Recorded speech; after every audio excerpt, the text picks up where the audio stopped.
Welcome to Dark Seduction Stories, a world where shadows hold secrets and forbidden desires ignite in the darkness. Each story here will pull you into atmospheric tales of dangerous love, powerful obsessions, and the kind of romance that changes everything. Let us know in the comments where you're listening from tonight. If you crave more dark, immersive romance that lingers long after the final word, subscribe and join us in the shadows. The water off the cliffs of Moher was never what you'd call warm, but on that grey March morning, it felt particularly brutal as I descended into the Atlantic's embrace. My dive computer read 8 degrees Celsius, and even through my 7mm wetsuit, I could feel the cold trying to find its way to my bones. I'd been diving these waters for 3 years now, ever since Finn and I moved from Dublin to this remote stretch of the Clare coast. The marine research station where I worked was small, underfunded, and perpetually on the edge of closure. But it was home. More importantly, it was the only place where my 5-year-old son seemed truly at peace. Today's dive was routine, or should have been. I was collecting baseline data on kelp forest recovery, documenting the slow return of marine life after years of trawler damage to the seabed. Boring work, methodical, exactly the kind of thing that let my mind wander to the 100 other concerns that plagued me. Finn's therapy appointments, the overdue electricity bill, the meeting with his teachers scheduled for Friday about his progress or lack thereof, my ex-husband's increasingly hostile texts about custody arrangements he had no intention of honoring. I pushed those thoughts aside, focusing on the data slate in my hands as I photographed a particularly healthy specimen of Laminaria hyperborea. The kelp swayed in the current like an underwater forest in the wind, golden brown fronds reaching toward the filtered sunlight above. That's when I heard it. Sound travels strangely underwater, sometimes carrying for kilometers, sometimes disappearing entirely. But this was close, unmistakable. The deep thrumming of boat engines, plural, converging on my position. I looked up through the water column, seeing the distorted shapes of 2 vessels above me. This wasn't unusual. Fishing boats worked these waters regularly, though most knew to avoid the protected research zones. But something about their positioning, the way they'd stopped directly overhead, sent a prickle of unease down my spine. I should have surfaced then. Should have announced my presence, waved my dive flag, made it clear there was a diver below. Instead, curiosity and something else, professional instinct perhaps, kept me suspended at 15 meters, watching. The boat's engines cut simultaneously. Then I saw it. A large object, wrapped in what looked like heavy tarpaulin, descended from one of the vessels. It was weighted, sinking fast, heading straight for the rocky bottom 30 meters below. My scientific brain catalogued details automatically. Roughly 2 meters long, cylindrical, securely bound with rope. Not garbage, not fishing gear. Something deliberate. Something meant to stay hidden on the seabed. I watched it settle into a crevice between 2 large boulders, disappearing into the shadows. Above, the boat's engines started again, and they moved off in different directions, their business concluded. Every instinct screamed at me to leave it alone, to surface, return to shore, forget what I'd seen. Whatever was in that package wasn't my concern. I had enough problems without adding mysterious underwater drops to the list. But I was a scientist. Curiosity was literally my job description. And more than that, these were protected waters, my waters, the ecosystem I'd devoted 3 years of my life to studying and preserving. I checked my dive computer. 23 minutes of bottom time remaining, plenty of air. The package had settled at 28 meters, well within my certification limits. Before I could talk myself out of it, I descended. The water grew darker, colder, the ambient light from above fading to a deep blue-green gloom. I switched on my torch, the beam cutting through the water to illuminate the rocky bottom. The package lay wedged exactly where it had fallen, the dark tarpaulin stark against the lighter stone. Up close, I could see it was professionally wrapped, multiple layers secured with marine-grade rope tied in knots I didn't recognize. I shouldn't touch it, I knew that, but my hand was already reaching out, fingers finding the edge of the tarpaulin where it had torn slightly on the rocks. I pulled gently, and the tear widened. Beneath the outer layer was plastic sheeting, industrial grade, wrapped tight. And beneath that, visible through a gap, I saw them. Bricks. Not the kind you built houses with. These were smaller, wrapped in their own layers of plastic, vacuum sealed. Each one marked with a symbol I couldn't quite make out in the dim light. But the implications were clear enough. Drugs. Someone was using the protected marine zone as a drop point for what had to be millions of euros worth of narcotics. My heart hammered against my ribs, suddenly loud in the quiet underwater world. I released the tarpaulin, backing away from the package like it might explode. That's when I saw the second diver. He emerged from behind a kelp-covered boulder. So smoothly I almost thought I'd imagined him. But no, there was a man in full black diving gear, his face obscured by his mask, hovering about 10 meters away, watching me. Terror hit like ice water in my veins. I'd been so focused on the package that I hadn't checked my surroundings, hadn't noticed another diver in the water. Basic diving safety, and I'd ignored it completely. For a frozen moment, we simply stared at each other through our masks. Then he moved, not toward me, but sideways, positioning himself between me and the surface. I didn't wait to see what he'd do next. I kicked hard, ascending at an angle, trying to get around him. My instructor's voice echoed in my head, warning about ascending too fast, about decompression sickness, about the importance of controlled ascents. But survival instinct overrode training. I needed to reach the surface, needed to breathe air that wasn't coming through a regulator, needed to get away from whatever I'd just stumbled into. The other diver moved with practiced efficiency, cutting off my route. He was faster than me, more experienced in these waters, and I realized with growing panic that he was herding me, pushing me away from my boat toward open water.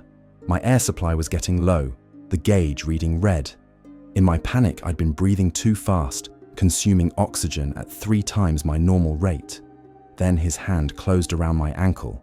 I kicked frantically, connecting with something solid, breaking free. My regulator came loose, and suddenly I was breathing water instead of air. The world exploded in a coughing, choking panic. I fumbled for my regulator, found it, cleared it, gasped in precious air. When my vision cleared, the other diver was right there, close enough to touch. But he wasn't attacking.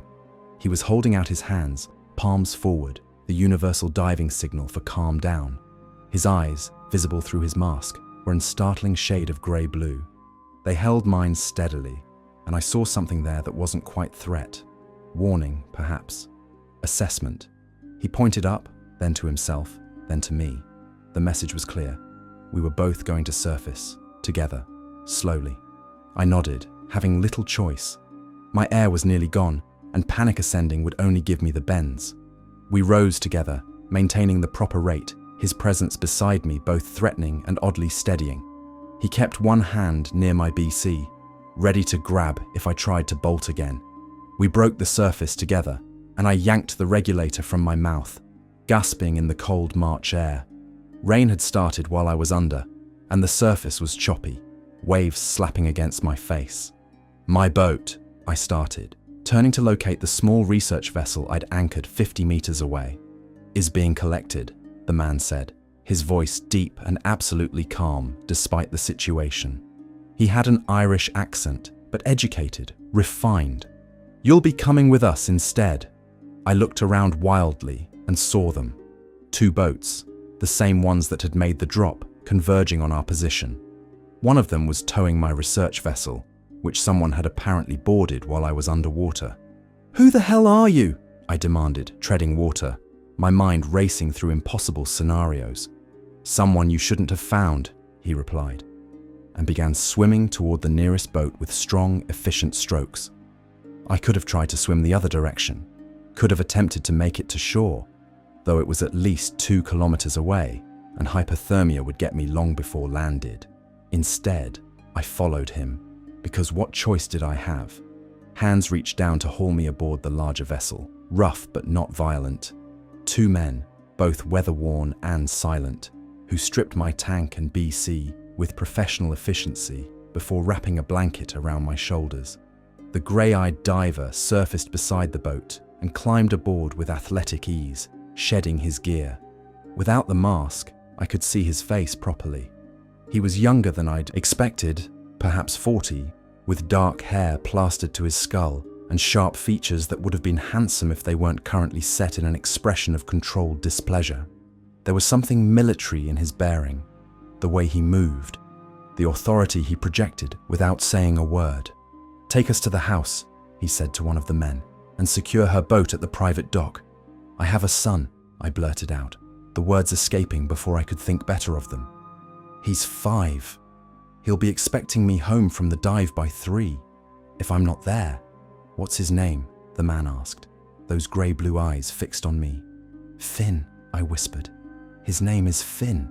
He pulled out a phone, somehow still functional despite being underwater moments ago, and made a call. "Check on a child, Finn," he said, then looked at me. "Last name?" "Morrison," I said. "Dr. Claire Morrison. Dr. Claire Morrison's son, Finn Morrison, age 5. Should be at," he paused, raising an eyebrow at me. "Seaside cottage on the coast road, 3 kilometers north of Doolin," I said, my voice shaking now from cold and fear. "He's with Mrs. Byrne, our neighbor. She watches him when I dive." He repeated the information into the phone, then listened for a moment. "Make sure she receives a call within the hour saying Dr. Morrison's been delayed at work but will collect him by 6. And confirm the child is safe and unaware of any issues." He ended the call and pocketed the phone, then grabbed a towel for himself, drying his face and hair with economical movements. "What are you going to do with me?" I asked, clutching the blanket tighter as the boat's engine roared to life. "That depends," he said, settling onto the bench across from me.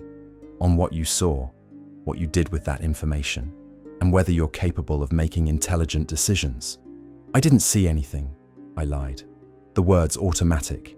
One corner of his mouth lifted slightly. Not quite a smile.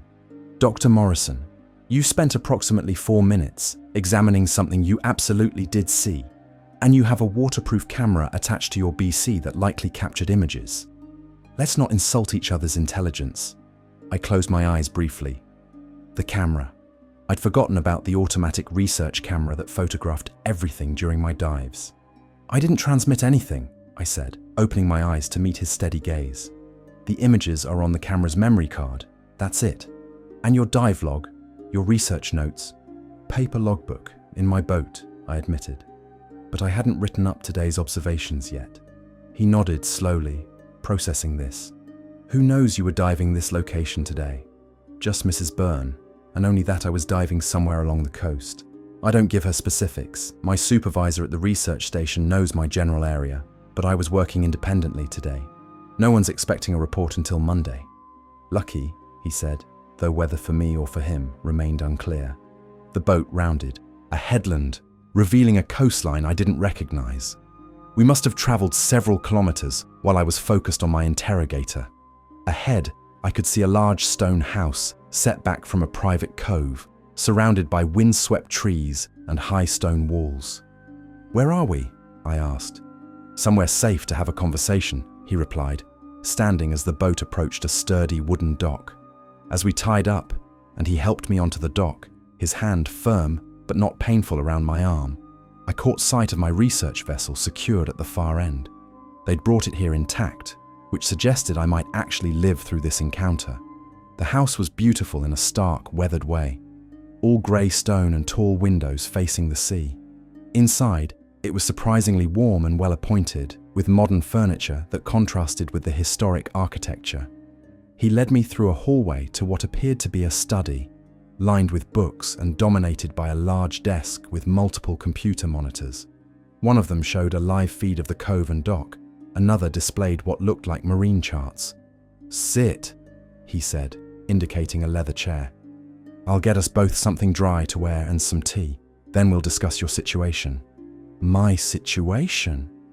I repeated, finding my voice becoming steadier now that I was out of the water and still alive. "You mean the situation where I was illegally kidnapped?" "I mean the situation," he said calmly, "where you witnessed something that puts both of us in a very complicated position, and where we both need to make decisions about how to proceed." He left, closing the door behind him. I heard no lock click, but when I tried the handle a moment later, it wouldn't turn. I was trapped in a smuggler's house. My son was 3 kilometers away expecting me home, and I had absolutely no idea if I would make it out of this alive. But I was a mother, and mothers find ways to survive. So I sat in the leather chair, wrapped in my inadequate blanket, and waited to find out exactly what kind of trouble I'd stumbled into. He returned 15 minutes later with dry clothes, a thick jumper, and tracksuit bottoms that were far too large for me, but blissfully warm. He'd changed as well, into dark jeans and a navy sweater that made his grey-blue eyes even more striking. "Bathroom's through there," he said, nodding to a door I hadn't noticed. "Take your time. Tea will be ready when you are." The bathroom was as well appointed as the rest of the house, with heated floors and thick towels. I stripped off my wetsuit, wincing at my pruned fingers and the cold that had settled deep in my bones. My hands shook as I dried off and pulled on the borrowed clothes, rolling up the sleeves and legs to something approaching a functional length. I caught sight of myself in the mirror. My auburn hair was a tangled mess, my face pale, eyes too wide with lingering fear.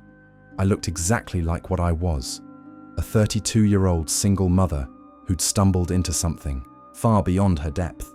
When I emerged, he was pouring tea from a proper pot into 2 mugs. The domesticity of it was surreal, given the circumstances. "Sugar? Milk?" he asked, as if we were having a normal visit. "Both, please," I said, taking the seat he indicated. He prepared the tea with the same efficiency he'd shown in everything else, then settled into the chair across from me, his own mug held in both hands. "My name is Declan Walsh," he said, "and before we go any further, I want you to understand something. I don't hurt civilians, especially not mothers. Whatever happens here, you and your son are not in physical danger from me. That's supposed to reassure me," I asked, my voice sharper than intended. "It's supposed to be the truth," he replied evenly, "though I understand why you'd be skeptical." "You're a drug smuggler," I said bluntly. "That's what was in those packages, wasn't it? Cocaine, heroin." "Cocaine," he confirmed, not bothering to deny it. "From South America through West Africa to Ireland and then across to Europe. It's a well-established route that's been operating for nearly 15 years. His frankness stunned me. "Why are you telling me this?" "Because you already know the important part and because I'm going to offer you a choice. But first, I need to understand who you are, Dr. Morrison." He opened a folder on the desk, and I realized with a sinking feeling that he'd had me investigated while I was changing. "Claire Morrison, age 32, PhD in marine biology from University College Cork," he read. "Specialized in ecosystem recovery and kelp forest restoration. 3 years at the Clare Marine Research Station, currently on a grant-funded position that expires in 6 months. Divorced from David Morrison, journalist currently based in Dublin. 1 son, Finn, age 5, diagnosed with autism spectrum disorder at age 3. Hearing Finn's diagnosis in this stranger's mouth made my chest tight. "How did you get all this so quickly?" "I have resources," he said simply. "Your ex-husband pays minimal child support, barely covers his legal obligation. You're living month to month on your research salary, supplemented by occasional consulting work. Your son requires specialized therapy that isn't covered by the public health system. You're approximately €8,000 in debt, mostly medical bills." I gripped my mug tighter, hating that he knew these things, that my financial struggles were laid bare in his folder. "Your son thrives near the ocean," Declan continued, his tone gentling slightly. "His therapist notes indicate that proximity to marine environments significantly reduces his anxiety and improves his communication. Moving away from the coast would be, quote, potentially devastating to his progress." "Stop," I said, my voice breaking. "Please just tell me what you want." He closed the folder and leaned back, his expression unreadable. "I need someone to monitor the marine environment in my operational areas. Someone with legitimate credentials who can provide real scientific data while also noting any unusual activity. Coast Guard patrols, competing operations, changes in shipping patterns." "You want me to spy for you?" I said flatly. "I want you to do exactly what you already do. Legitimate marine research in areas that happen to overlap with my interests." The difference is that you'd report certain observations to me. In exchange, you'd receive a substantial consulting fee, enough to clear your debts and pay for Finn's therapy privately. I stared at him, disbelief warring with a horrible flutter of temptation. And if I refuse? His expression remained neutral, but something flickered in his eyes. Then I'll give you a new identity. Relocate you and Finn somewhere far from Ireland, with enough money to start fresh. You'll never see this coast again, never work in marine research under your own name. And Finn will lose the one environment where he's flourishing. That's not a choice, I whispered. That's coercion. No, Dr. Morrison. Coercion would be threatening your son. This is pragmatism. You saw something you shouldn't have. I can't simply let you go and trust you'll keep quiet. So I'm offering you options that allow us both to move forward. I took a shaky sip of tea, buying time to think. What exactly would I have to do? Continue your research in designated areas along the coast. Submit regular reports on water conditions, marine traffic, any unusual activity. Nothing illegal, nothing that would compromise your scientific integrity. You'd essentially be my early warning system for potential problems. And the consulting fee? 5,000 euros per month, he said, and I nearly dropped my mug. That was more than my entire research salary. It would cover Finn's therapy, clear my debts, give us the security I'd been desperately chasing since the divorce. This is insane, I said, but my voice lacked conviction. It's business, Declan replied, and it's temporary. I'm in the process of transitioning my operations to fully legitimate enterprises. Marine transport, fishing fleet management, aquaculture development. Within 2 years, maybe 3, the other aspects will be phased out entirely. Why? I asked, genuinely curious despite everything. Because I'm 41 years old and tired of looking over my shoulder, he said with unexpected honesty. Because this business has changed, become more violent, more unpredictable, and because I'd like to build something that doesn't require armed guards and contingency plans for prison. I studied him, trying to reconcile the calm, articulate man before me with the reality of what he did. You said you were military. Royal Navy, 15 years. Left as a lieutenant commander, specialized in maritime operations and logistics, and decided to use those skills for drug smuggling. His jaw tightened slightly. I decided to use those skills to build a profitable enterprise that serves a market demand. Whether you approve of that market is irrelevant to our current situation. He was right, and I hated that he was right. My moral judgment of his choices didn't change the fact that I was sitting in his house, drinking his tea, with my son's future hanging in the balance. I need to think about this, I said. Of course. He stood, pulling out his phone. But first, you should call Finn. Let him hear your voice so he knows you're safe. I took the phone with trembling hands, dialing Mrs. Burns' number from memory. She answered on the second ring, her warm voice immediately soothing. Claire, dear, I got the message from the research station. Finn's fine. We've been building block towers all afternoon. Can I talk to him? I asked, my voice thick. Of course. Just a moment. There was rustling. Then my son's voice, high and clear. Mummy. Hi, baby, I said, tears prickling my eyes. How was your day? Good. Mrs. Byrne made biscuits. They're chocolate. His speech was careful, deliberate, the way it got when he was processing a lot of information. That sounds lovely. I'll be there to pick you up soon, okay? Just a bit more time. Will we see the seals tonight? He asked. Every evening, weather permitting, we walked to the point to watch the seal colony. It was his favorite part of the day. Maybe, if it's not too late.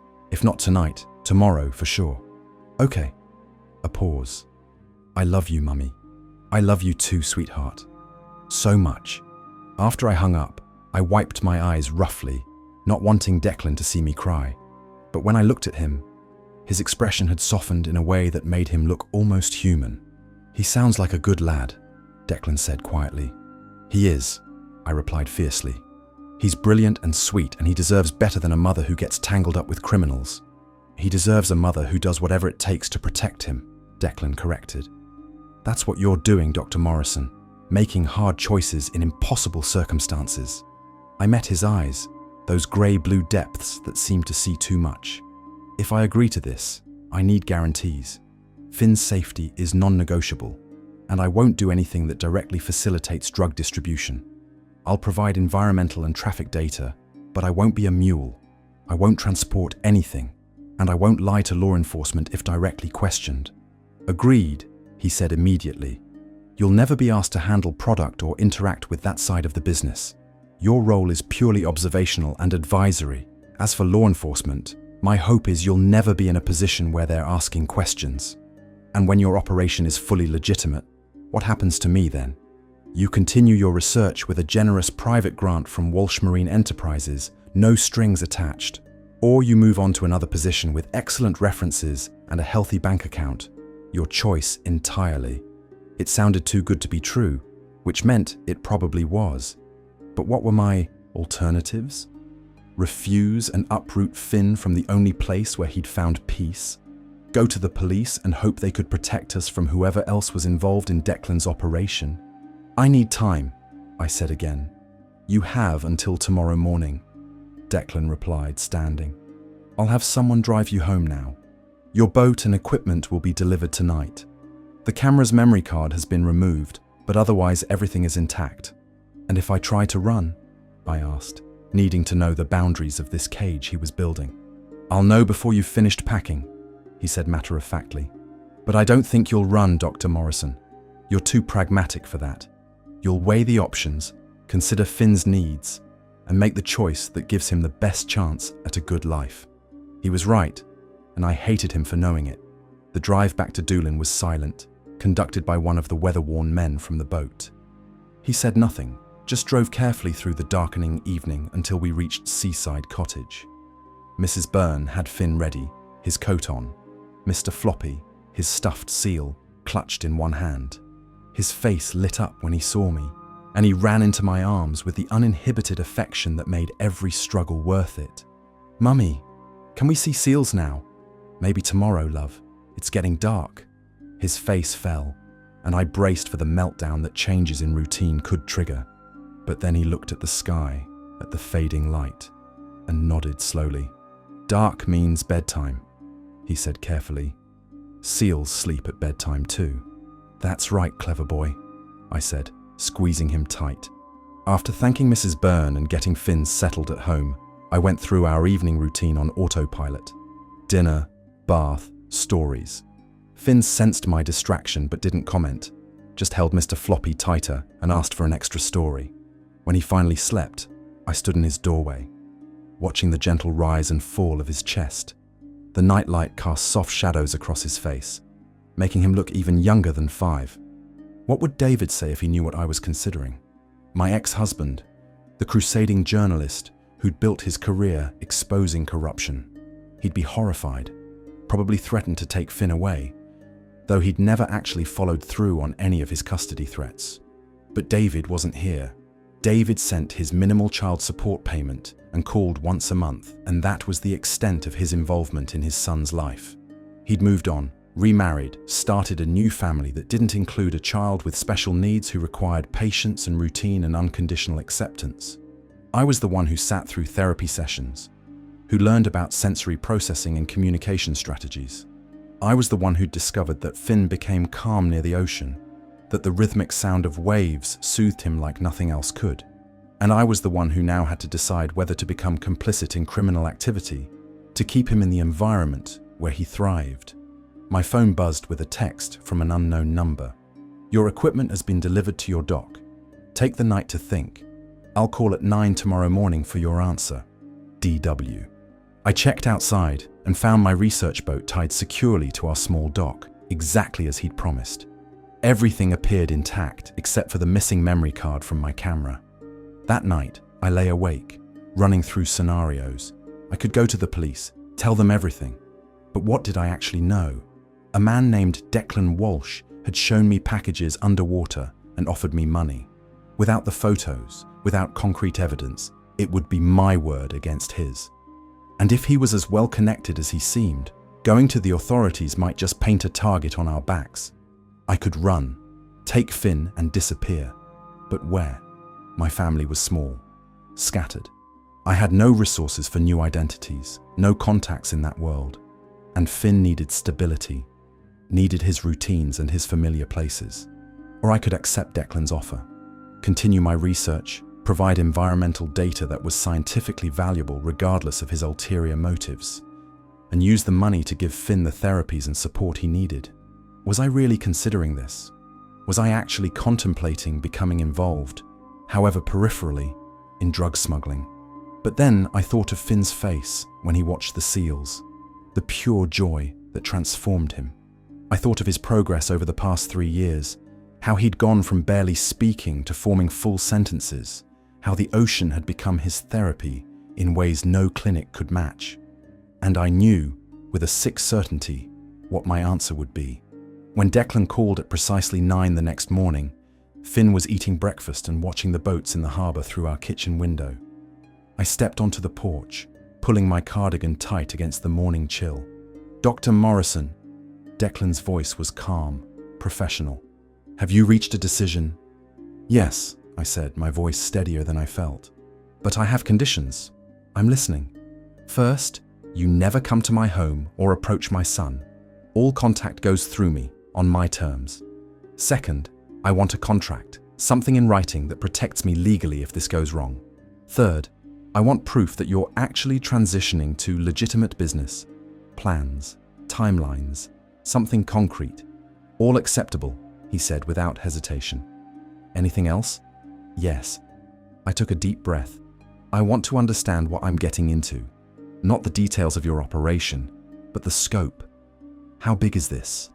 How dangerous? What am I really protecting Finn from by going along with this?" There was a pause, long enough that I thought the connection had dropped. Then Declan said, "Come to the house this afternoon. 2 o'clock. I'll show you everything. Bring Finn if you'd prefer not to leave him.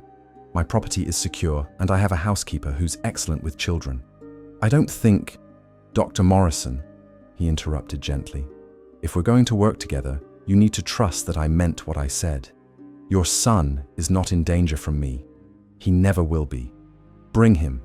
Don't bring him. It's your choice." 6 months into our arrangement, life had settled into an unexpected rhythm. My research continued, enhanced by the better equipment I could now afford. Finn's progress with Dr. Chen was remarkable, and he'd even started making friends at the local school. The money had changed everything. Not just practically, though being debt-free and secure was transformative, but it had given me breathing room, space to be more than just a struggling single mother, barely keeping her head above water. I saw Declan regularly now, at least twice a month for what he called strategy sessions. We'd review marine data, discuss patterns in vessel traffic, and he'd update me on the progress of his transition to legitimate operations. More often than not, Finn came with me. Mrs. Hennessy doted on him, and I'd started to notice that Declan's house had gradually acquired things clearly meant for a child. Books about marine life, educational toys, a small telescope by the window overlooking the cove. "You don't have to do this," I'd said once, when I'd discovered a brand new set of field guides to Irish marine species, clearly purchased with Finn in mind. "Do what?" Declan had asked, genuinely puzzled. "This, the books, the toys. You're already paying me more than enough." He'd looked at me with that steady grey-blue gaze that I'd learned meant he was being completely honest. "I'm not doing it because I'm paying you, Dr. Morrison. I'm doing it because I enjoy having Finn here. He's a remarkable child, and this house has been too quiet for too long." That had been a month ago, and I still didn't know what to make of it. The morning everything changed started ordinary enough. I was diving in one of the monitoring zones, collecting standard data, when I spotted a vessel that didn't match any of the usual traffic patterns. It was a yacht, expensive looking, anchored in a spot that made no sense for tourism or recreation. Too far from the popular routes, too close to Declan's operational areas. I surfaced, logged the position and description, and headed back to shore. Something about it felt wrong, and 6 months of training under Declan had taught me to trust that instinct. I called him as soon as I reached my car. "There's a yacht," I said without preamble. 50-foot cruiser, white with blue trim, Dutch registry. It's been anchored in Zone 3 for the past 4 hours. The silence on the other end lasted just a beat too long. "Zone 3, Declan repeated, his voice carefully neutral. You're certain about the registry? I got close enough to read the name. Nordster. Does that mean something? Yes, he said grimly. It means we have a problem. Where are you now? Parking at Doolin Pier. Stay there. I'm sending someone to collect you. Don't go home. Don't go to the research station. Just wait. Declan, what's going on? Is Finn? Finn is fine, he said quickly. He's at school, safe. But I need you somewhere secure until I understand what that yacht is doing in my waters. 20 minutes later, Vincent, one of Declan's men I'd seen occasionally at the house, pulled up in a nondescript sedan. Dr. Morrison, he said, his weathered face grave. Mr. Walsh would like you to come to the house. The drive was tense and silent. Vincent kept checking his mirrors, taking an indirect route that added 15 minutes to the journey. When we arrived, Declan's house was a hive of controlled activity. Men I'd never seen before were stationed at strategic points, and the casual elegance of the place had been replaced with something harder, more military. Declan met me at the door, his expression serious. Come to the study, we need to talk. Once inside with the door closed, he pulled up images on one of his monitors. The yacht I'd spotted, photographed from multiple angles. The Nordster belongs to a Dutch organization, he explained. Competitors who've been trying to establish routes through Irish waters for the past year. Their presence in Zone 3 isn't coincidental. They're surveying, possibly preparing to make a move into my territory. What kind of move? I asked, my mouth dry. The kind that could get violent, he said bluntly. These aren't people who respect established boundaries. If they're here, it's because they think I'm weak, vulnerable. Are you? His jaw tightened. The transition has made me appear so. Pulling back from aggressive operations, focusing on legitimate business, some interpret that as weakness rather than strategy. What does this mean for us? I asked, fear creeping into my voice. For Finn? Declan moved closer, his hands gently gripping my shoulders. It means heightened security for a while. I've already arranged for discreet protection for Finn at school. No one will approach him. I promise you that. Protection. My voice rose. Declan, he's 5 years old. He'll notice armed guards. Not armed and not obvious, he assured me. Just someone watching, making sure no one takes an unhealthy interest. It's precautionary, Claire. The use of my first name, rare from him, struck me. We'd been Dr. Morrison and Mr. Walsh for 6 months, maintaining professional distance, even as that distance had gradually closed. What about me? I asked. Do I need protection too? You have it, he said simply. Vincent will be your shadow for the next few weeks, and I'd prefer if you stayed here at the house when you're not with Finn. That's not reasonable, I protested. I have a home, a life, which will still be there when this situation resolves, he interrupted, his voice firm. Claire, please, I need to know you're safe. Both of you. The intensity in his eyes made my breath catch. This wasn't just about protecting an asset or maintaining his operation. This was personal. For how long? I asked quietly. However long it takes to send a clear message that Irish waters aren't up for grabs. His hands dropped from my shoulders, but he remained close. I'm sorry, Claire. This is exactly the kind of complication I'd hoped to avoid. Is this normal? I asked. Competitors moving in like this? It happens, he admitted. Usually it's resolved through negotiation, territory divisions. But the Dutch have a reputation for preferring more direct methods. You mean violence? Yes. I sank into one of the leather chairs, processing this. For 6 months, I'd been able to compartmentalize what Declan did, tell myself it was just data collection, just environmental monitoring. But this was a stark reminder of the reality. I need to tell you something, Declan said, settling into the chair across from me. Something I should have been more clear about from the beginning. I looked at him, waiting. When I brought you into this, I told myself it was purely business, that you were a resource, a valuable asset with skills I needed. He leaned forward, his eyes holding mine. But over these past months, you've become more than that. You and Finn both. My heart hammered against my ribs. Declan, let me finish, he said gently. I'm not saying this to make you uncomfortable. I'm saying it because you need to understand why I'm taking these precautions. It's not just about protecting my operation. It's about protecting people I've come to care about. The admission hung in the air between us, impossible to ignore. This is complicated, I whispered. I know. You're my employer. You're a criminal, Declan. This whole situation is impossible. Yes, he agreed. It is. But that doesn't change how I feel. Before I could respond, his phone buzzed. He glanced at it, his expression darkening. The yacht is moving, he said, standing abruptly. Heading north along the coast. I need to deal with this. Stay here, please. Mrs. Hennessy will make sure you're comfortable. What are you going to do? I asked, rising as well. Have a conversation, he said cryptically. Nothing that will come back on you, I promise. He left, and I heard the house come to life around me. Men moving with purpose, engines starting outside. I spent the rest of the afternoon in a strange limbo, alternating between Declan's study, where I tried to work on legitimate research, and the windows overlooking the cove, watching for his return. Mrs. Hennessy brought tea and tried to make conversation, but even her warm presence couldn't settle my nerves. At 3 o'clock, I called the school to check on Finn. His teacher assured me he'd had a good day, was playing happily in the aftercare program. No problems, no concerns. Declan didn't return until nearly 6. When he did, he looked tired, but satisfied. It's handled, he said, accepting the whiskey I'd poured in anticipation of his return. The Dutch have been persuaded to look elsewhere for their operations. How? I asked, not sure I wanted the answer. A conversation between professionals, he said carefully, backed by a demonstration of resources and reach. No one was hurt, Claire. Just a very clear message delivered. I should have felt relieved. Instead, I felt the weight of what my life had become. I need to get Finn, I said, setting down my untouched tea. I'll drive you, Declan offered immediately. That's not necessary.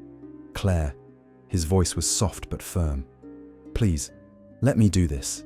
So I found myself in Declan's Range Rover, driving through the twilight to collect my son. We didn't speak, but the silence wasn't uncomfortable.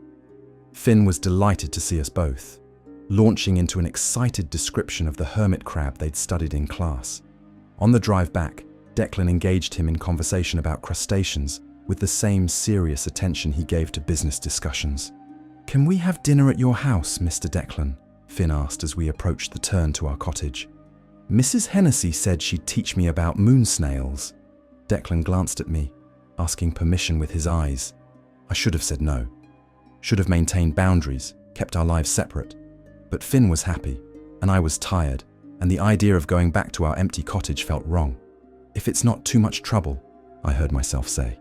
Never, Declan replied, and the warmth in his voice made something in my chest tighten. Dinner became a regular occurrence after that. 2, then 3 times a week, Finn and I would find ourselves at Declan's house. Mrs. Hennessy would cook, Finn would play with his shells or watch the cove through the telescope, and Declan and I would talk. We discussed everything except what was happening between us. Marine biology and business strategies, Finn's progress and Declan's transition plans, books and music and childhood memories. I learned that Declan had grown up in Cork, that his father had been a fisherman, that he'd joined the Navy to escape poverty and found he had a talent for maritime operations. I learned that the person he'd tried to save with his illegal earnings had been his younger sister, who'd died of leukemia at 19. I was too late, he'd said one evening, staring into his whiskey. By the time I'd made enough for the treatment, she was already gone. So I kept going, kept building, because what else was I supposed to do? I'd reached across the space between us and taken his hand, a gesture of comfort that felt natural despite everything. He'd looked at our joined hands, then at my face, and something in his expression had made my breath catch. Claire, he'd said, and the way he said my name was different now, weighted with meaning. Don't, I'd whispered, but I hadn't pulled my hand away. Why not? Because this is already too complicated. Because you're you and I'm me and Finn deserves better than what? He'd interrupted gently. Than a man who reads him stories about marine life? Who makes sure his mother is safe and well compensated? Who cares about both of you more than he probably should? Than a criminal, I'd said bluntly. He'd flinched slightly but hadn't released my hand. Fair enough. But that's changing, Claire. Every day, I'm one step closer to being legitimate. In 18 months, maybe 2 years, I'll be completely clean. And what happens to us in the meantime? I'd asked. That depends, he'd said, his thumb tracing circles on the back of my hand. On whether you're willing to wait, on whether what's developing between us is worth the complications. I'd pulled my hand back then, needing distance to think. I don't know what's developing between us, Declan. I don't know if it's real, or if it's just Stockholm Syndrome, or gratitude for financial security, or maybe it's just two people who found something unexpected in complicated circumstances, he'd suggested. Maybe it's not that complex, Claire. Maybe it's just honest. That conversation had been 3 weeks ago, and we hadn't revisited it. But the awareness between us had intensified. Every casual touch charged with meaning, every shared glance holding more than it should. Then, one Saturday afternoon, everything shifted. Finn and I had come to the house for what had become our weekly routine. Declan had promised to take Finn tide pooling along the private cove, and I'd brought my laptop to work on research while they explored. I watched from the study window as they made their way along the rocky shore, Finn's small hand in Declan's larger one, both of them crouched over tide pools, examining whatever tiny creatures they'd found. Declan was patient in a way David had never been, matching Finn's pace, answering his endless questions with genuine interest. He'd learned Finn's rhythms, understood when he needed quiet and when he craved conversation. Watching them together made my chest ache with something I couldn't quite name. When they returned, Finn was soaked and muddy, and absolutely radiant with joy. Mrs. Hennessy whisked him off for a bath and hot chocolate, leaving Declan and me alone in the kitchen. He found a juvenile octopus, Declan said, his eyes bright with shared excitement. Tiny thing, maybe 2 inches across. He was so careful with it, Claire, made sure to return it exactly where we found it. Thank you, I said softly. For this, for all of this. You didn't have to. Yes, I did, he interrupted, stepping closer. Claire, I need you to understand something. This isn't obligation or strategy. I'm not doing this because you work for me. I'm doing it because spending time with you and Finn has become the best part of my days. He was close enough now that I could see the water droplets still caught in his dark hair, the color the cold air had brought to his face. Declan, I whispered, but I didn't step back. Tell me you don't feel this too, he said, his voice low. Tell me I'm imagining it, and I'll stop. I'll keep things professional, maintain distance, but if there's a chance, I kissed him. It was impulsive and probably foolish and definitely complicated, but I kissed him anyway.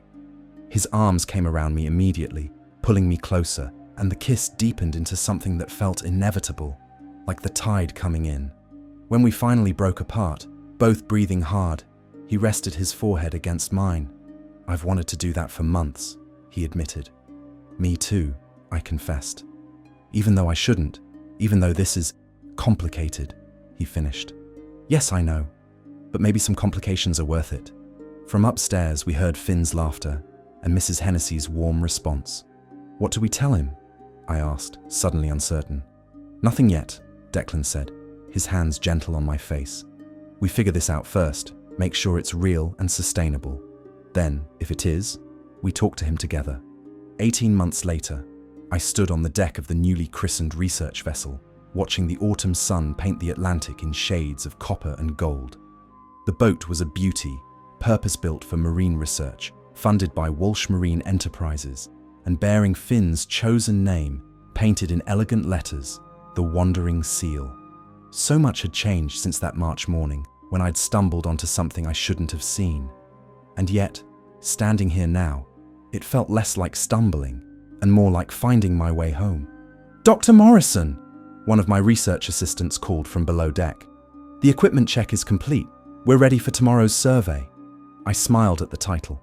6 months ago, I'd been promoted to Director of Coastal Research for Walsh Marine, overseeing a team of 12 scientists working on ecosystem restoration and sustainable aquaculture.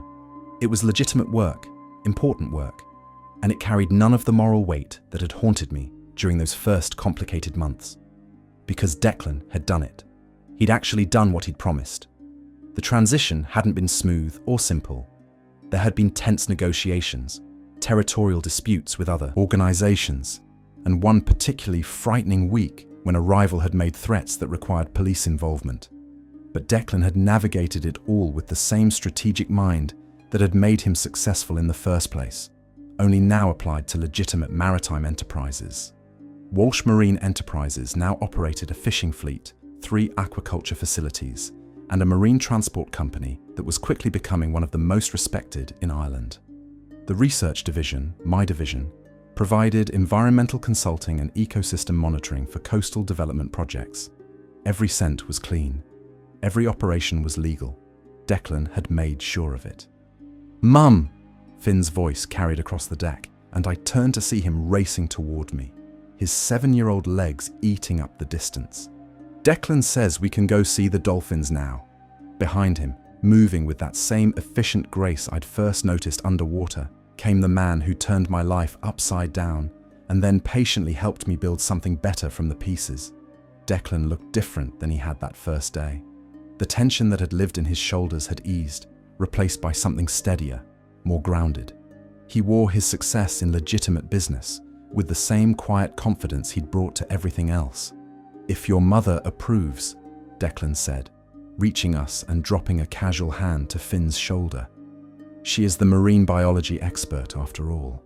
"There's a pod that's been feeding in the bay all week," I said to Finn, crouching to his level. "If we're quiet and respectful, they might let us observe."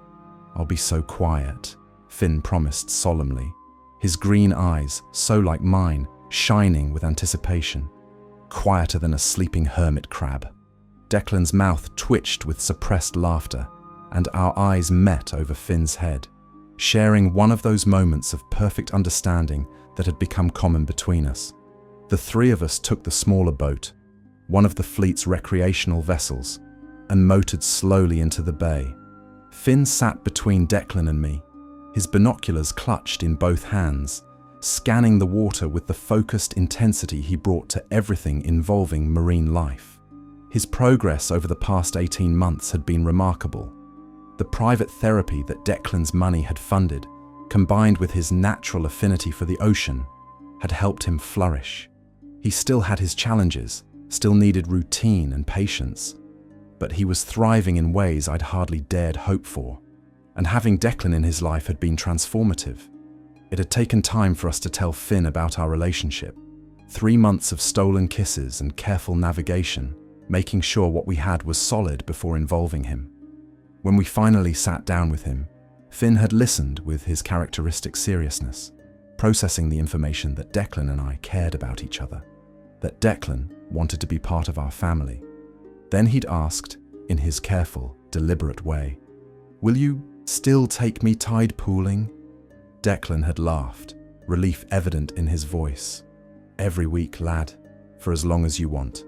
"Okay then," Finn had said, returning to his book about octopi. "That's good." Now, 9 months later, Declan had moved beyond being my partner to becoming a true father figure in Finn's life. He'd learned to read Finn's moods and needs, to provide structure without rigidity, to celebrate his victories and support him through difficulties. David, my ex-husband, had initially been furious when he'd learned about Declan. He'd threatened custody battles and investigations, his journalist's instincts suspicious of Declan's wealth and background. But Declan had invited him to Dublin, sat down with him over coffee, and been completely transparent. He'd shown David the business records, the legitimate operations, the clean accounting.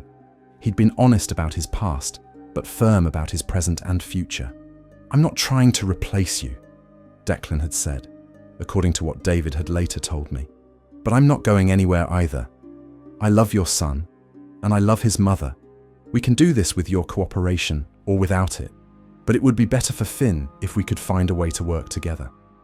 David had been grudgingly impressed by Declan's directness, and while their relationship would never be warm, they'd reached a détente. David still called monthly, visited quarterly, and had actually increased his child support voluntarily, perhaps shamed into it by Declan's obvious commitment. "There!" Finn shouted, pointing starboard. "Dolphins!" And there they were, a pod of at least a dozen common dolphins, their sleek bodies cutting through the water in perfect synchronization. Declan cut the engine and we drifted, watching as the dolphins played and fed around us. Finn's face was transformed with wonder, and I felt Declan's hand find mine, our fingers interlacing naturally. This, I thought, this is what happiness looks like. After an hour, the dolphins moved on, and we headed back to shore. Finn chatted the entire way about what he'd seen, asking questions I did my best to answer with appropriate scientific detail. That evening, after Finn was asleep in his room at the house that had gradually become as much ours as Declan's, I found Declan in the study. He was reviewing reports, the same focused expression he brought to everything, but he looked up immediately when I entered, his face softening. "He's out?" Declan asked, setting aside his work. "Asleep the moment his head hit the pillow," I confirmed, settling into what had become my chair beside his desk. All that fresh air and excitement. Declan stood, moving to the small bar in the corner and pouring us each a whiskey. It was our evening ritual, this quiet hour after Finn slept, when we could simply be together. "I had a call today," he said, handing me my glass before returning to his chair. "From the Garda Commissioner's office." My stomach clenched instinctively, old fears rising. Even after 18 months of legitimate business, the shadow of Declan's past could still cause anxiety. "It's nothing bad," he said quickly, reading my expression. "Actually, it's good news. They've completed their investigation into Walsh Marine's operations. Full clearance, clean bill of health. As of today, I'm officially just another boring businessman." Relief washed through me so powerfully I had to set down my glass. "That's wonderful," I said, my voice thick. "It means it's really over, Claire," he said softly. "The past is finally, officially past. No more looking over our shoulders. No more worrying about what might come back to haunt us." I stood, crossed to him, and kissed him with all the relief and love and gratitude I felt. When we broke apart, he was smiling, that rare, genuine smile that made him look years younger. "There's something else," he said, his hands gentle on my waist. "Something I've been waiting to do until I could offer it with clean hands." He reached into his desk drawer and pulled out a small velvet box, and my breath caught. "I know we've talked about taking things slow," Declan said, opening the box to reveal a simple, elegant ring set with a blue stone the color of the sea. "And I know there are still complications to navigate, but I love you, Claire. I love Finn, and I want to build a life with both of you if you'll have me." "That's an aquamarine," I said stupidly, my scientific brain cataloging details while my heart raced. "Named after seawater," he confirmed, his mouth quirking. I thought it was appropriate, for the marine biologist who changed my life by diving in the wrong place at the right time. "Or the right place at the right time," I whispered. "Is that a yes?" he asked, and I heard the vulnerability beneath his usual confidence. "Yes," I said, laughing and crying at once. "Yes, of course yes."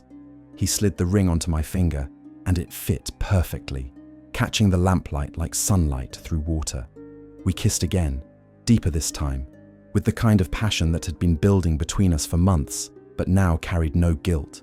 No moral compromise. This was real. This was earned. This was right. "Should we tell Finn in the morning?" I asked when we finally broke apart, both breathing hard. "Let's tell him together," Declan said, his forehead resting against mine. "Make it special. Maybe take him to see the seals at sunrise, tell him there." "He'll love that," I said, thinking of my son's face lighting up. That night, lying in bed with Declan's arms around me, I thought about the journey that had brought us here. From that terrifying moment underwater, seeing something I shouldn't have seen, to this moment of perfect peace. It hadn't been simple. It hadn't been easy. There had been moral compromises and difficult choices, moments when I'd questioned everything. But Declan had done what he'd promised. He'd changed, transformed himself and his business, proven that people could choose different paths. And I'd changed too. Found strength I didn't know I had. Learned that survival sometimes meant accepting imperfect solutions, and that love could grow in the most unexpected circumstances. "What are you thinking about?" Declan murmured, his breath warm against my hair. "How far we've come," I said softly. "How lucky we are." "Luck," he repeated thoughtfully. Is that what you call a woman diving into the middle of a drug drop? I laughed quietly, not wanting to wake Finn down the hall. Maybe fate. Maybe just the universe having a strange sense of humor. Whatever it was, Declan said, pulling me closer. I'm grateful for it. For you. For him. For all of this. The next morning, we woke Finn before dawn. He grumbled at first, still sleepy and confused, but perked up when we mentioned the seals. We drove to the point, all three of us wrapped in warm jackets against the October chill, and walked to the overlook where the seal colony gathered. The sun was just starting to rise, painting the sky in shades of pink and gold. And below us, dozens of seals basked on the rocks, their calls carrying on the morning air. Finn stood between us, one small hand in each of ours, watching with rapt attention. Finn, I said gently, crouching to his level. Declan and I have something we want to tell you. His green eyes, so serious and intelligent, turned to me. What? Declan knelt beside me, so we were both at Finn's height. I've asked your mum to marry me, he said, and she said yes, which means, if you're okay with it, we're going to be a family, officially. Finn processed this, his expression thoughtful. We're not already a family? He asked. I felt tears prick my eyes. Well, yes, I said. We are.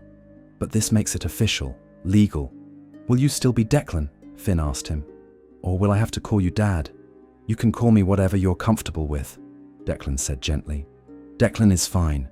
So is Dad if you want. There's no rush, lad. We'll figure it out as we go. Finn nodded slowly, then looked back at the seals. We waited, giving him time to process, knowing he needed to work through things in his own way. Finally, he turned back to us. Can we still live near the ocean? He asked. Always, Declan promised. This is our home, all three of us. And we'll still do tide pooling, Finn pressed. Every week, Declan confirmed.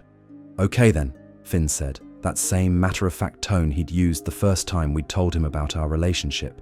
That's good. Then, unexpectedly, he wrapped his arms around both of us, pulling us into a tight hug. I love you both, he said, his voice muffled against our shoulders. Declan and I looked at each other over Finn's head, our eyes meeting in perfect understanding, and I saw my own tears reflected in his. We love you too, sweetheart, I whispered. So much. We stayed there for a long time, the three of us wrapped together, watching the seals and the sunrise, while the Atlantic spread out before us like a promise. 6 months later, we were married on the beach below Declan's house, the house that was now truly ours. It was a small ceremony, just close friends and family. Mrs. Hennessy wept through the entire thing.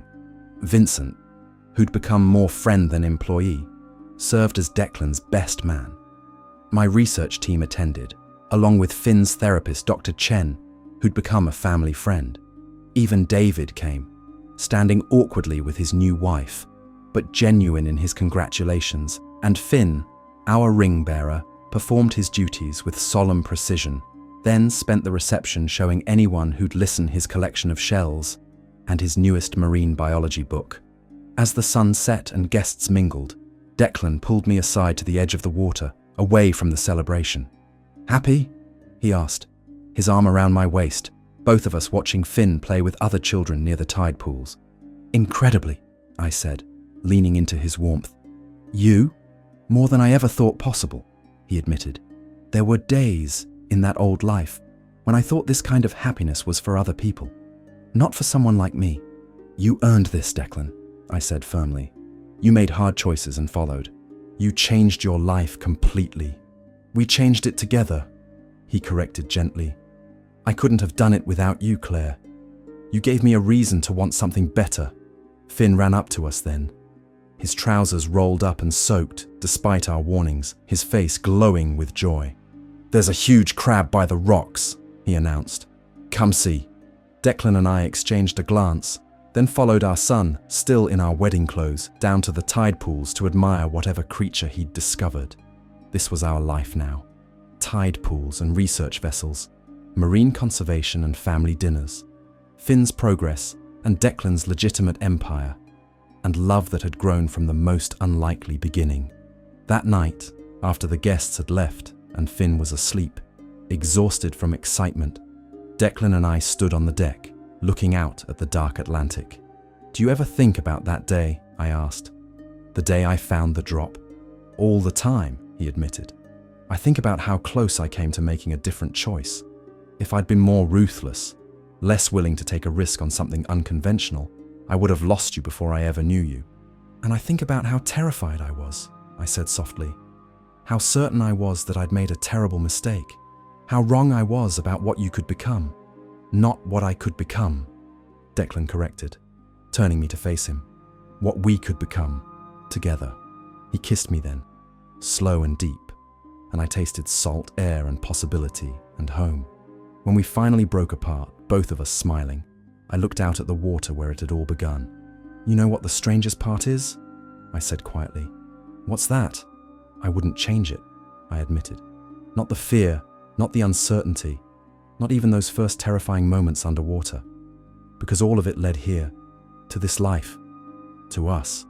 Declan pulled me closer, his chin resting on top of my head. "Neither would I," he said. "Though I'll admit, in that moment when I saw you examining the package, I never imagined it would end like this." "What did you imagine?" I asked curiously. "Honestly, I thought you'd be a problem I'd need to solve, quietly and quickly. Another complication in an already complicated life." He laughed softly. "Instead, you became the solution to everything." We stood in comfortable silence for a while, listening to the waves, feeling the familiar rhythm of the ocean that had become the soundtrack of our lives. "Do you think Finn suspects?" I asked eventually, "about how we really met?" "No," Declan said thoughtfully. "He knows I used to be in maritime transport, that you were doing research. The story we've told him is true, just not complete. Should we tell him someday?" I wondered aloud. "The full truth?" Declan was quiet for a long moment. "Maybe," he said finally. "When he's older, when he can understand that people aren't defined by their worst choices, but by what they do after. That redemption is real, and change is possible, and that sometimes the best things come from the most unexpected places," I added. "Exactly that," he agreed, pressing a kiss to my temple. From somewhere in the house, we heard a small sound, and both of us turned instinctively. But it was just the old house settling, the familiar creaks and groans we'd learned to recognize. "Come on," Declan said, taking my hand. "Let's go check on our son." Our son. The words still sent a warm rush through me every time I heard them. We walked quietly upstairs, hand in hand, and eased open Finn's door. He was sprawled across his bed, one arm flung over Mr. Floppy, his face peaceful in sleep.